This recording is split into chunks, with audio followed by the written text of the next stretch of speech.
आमच्या सगळ्या भारतीय जनता पार्टी, शिवसेना शिंदे गट आणि राष्ट्रवादी अजित पवार गट यांना वगळून सर्व विरोधी पक्षांना एकत्र आणण्याचा प्रयत्न गेले अनेक दिवस नाशिक जिल्ह्यामध्ये सुरू आहे। या संदर्भात एक बैठक मागच्या आठवड्यात झाली आणि सर्वांनी एकत्रितपणे नगरपालिका, पंचायत समिती, जिल्हा परिषदा आणि येणाऱ्या महापालिकेच्या निवडणुका एकत्रितपणे लढण्याचा निर्णय घेण्यात आलेला आहे। तो निर्णय जाहीर करण्यासाठीच आजची पत्रकार परिषद आहे। आपल्याला माहिती आहे की महाराष्ट्राचं, देशाचं किती वाटोळं भारतीय जनता पार्टी सरकारने केलेलं आहे। महाराष्ट्रामध्ये जी राजकीय संस्कृती भारतीय जनता पार्टी इथे प्रस्थापित करण्याचा प्रयत्न करते ती महाराष्ट्राच्या परंपरेला साजेशी नाहीये। महाराष्ट्राचे सतत बदनामी करणारी ही संस्कृती इथं प्रस्थापित करतात आहे। महाराष्ट्रामध्ये आणि नाशिक जिल्ह्यामध्ये आपल्याला माहिती की भ्रष्टाचाराचं प्रचंड थैमान आहे। मी हे तुम्हाला सांगण्याची गरज नाही, माझ्यापेक्षा जास्त तुम्हाला माहिती आहे। आणि संबंध महाराष्ट्रातली 14 कोटी जनता शेतकऱ्यांचे प्रश्न, कामगारांचे प्रश्न, विद्यार्थ्यांचे, शिक्षणाचे, आरोग्याचे, वाहतुकीचे प्रश्न, हे सगळे प्रश्न दुर्लक्षित आहेत। आणि जाती जातीमध्ये भांडणं लावणं, धर्माधर्मामध्ये भांडणं लावणं, दुसऱ्यांचे पक्ष फोडणं, जनतेच्या पैशातनं जो कर जमा होतो त्याचा गैरवापर करणं, अशा पद्धतीच्या कृती महाराष्ट्र सरकार करताना दिसत आहे। अक्षरशः महाराष्ट्राचं दिवाळं निघालेलं आहे। आता 5 कोटी रुपये जरी वित्त विभागाकडून मंजूर करून घ्यायचे असले तरी त्याच्यावर 15 दिवस चर्चा होती, अशी इतकी गंभीर परिस्थिती आहे।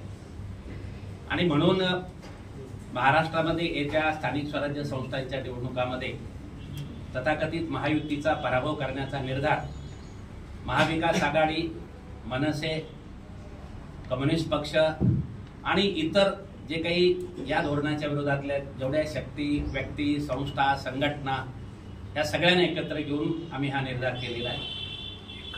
आम्ही जनतेच्या बाजूने उभे राहणार आहोत। नाशिकच्या बाबतीत बोलायचं झालं तर नाशिक महानगरपालिकेच्या काळामध्ये मागच्या 4-5 वर्षामध्ये काय घडलंय ते तुम्ही पाहतात। फक्त भ्रष्टाचार, कुठलेही प्रश्न सुटत नाही, साध्या पाण्याचा प्रश्न सुटत नाही, रस्त्याची दुरावस्था झालेली आहे आणि जनतेचा कोणी वाली राहिलेला नाही। अधिकारी मुजोर झालेले आहेत। सगळी सत्ताधारी पक्षाच्या मंत्र्यांच्या ताब्यात आहे आणि त्याच्यापेक्षा जास्त बोललं तर फक्त देवेंद्र फडणवीसच्या हातात सगळे सत्ता आहे। आपण पाहिलं असेल नाशिक महानगराची दुर्दशा, आपण पाहिलं असेल नाशिक त्र्यंबक रोडवर हजारो व्यावसायिक आणि शेतकऱ्यांची जी कायदेशीर घरं होती ती सुद्धा उद्ध्वस्त करण्यात आलेली आहेत। तोच प्रकार भोटी त्र्यंबकेश्वर चालू आहे। शहरामध्ये सुद्धा व्यवसाय करणाऱ्या लोकांना नीट व्यवसाय करू दिला जात नाहीये आणि शेतकऱ्यांचं एवढं नुकसान झालं, शेतकऱ्यांना मदत मिळालेली नाहीये।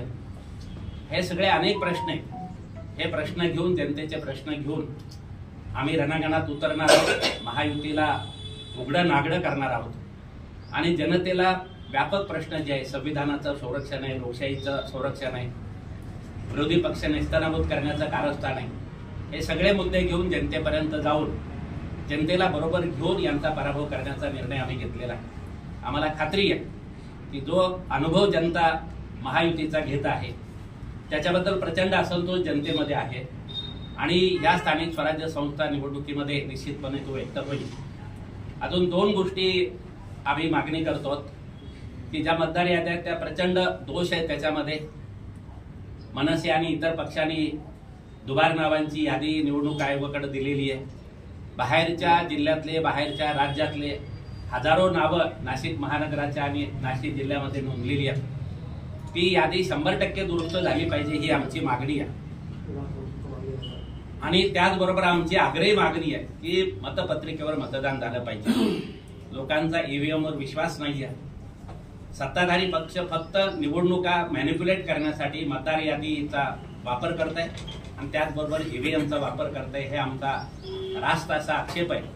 आणि त्यामुळे तोही मुद्दा आम्ही करणार आहोत की लोकशाहीची, मतदानाची प्रक्रिया पारदर्शकपणे झाली पाहिजे, विश्वासार्ह पद्धतीने झाली पाहिजे आणि त्यासाठी मतदार याद्या निर्दोष होणं आणि मतपत्रिकेवर मतदान होणं ही आमची आग्रही मागणी आहे. जरी सरकारने ही मागणी केली नाही, निवडणूक आयोगाने मान्य नाही केली, तरी आम्ही निवडणूक आयोगाला सुद्धा एक्सपोज करू आणि त्याच्या विरुद्धचं कॅम्पेन सुद्धा जनतेमध्ये आम्ही करणार आहोत.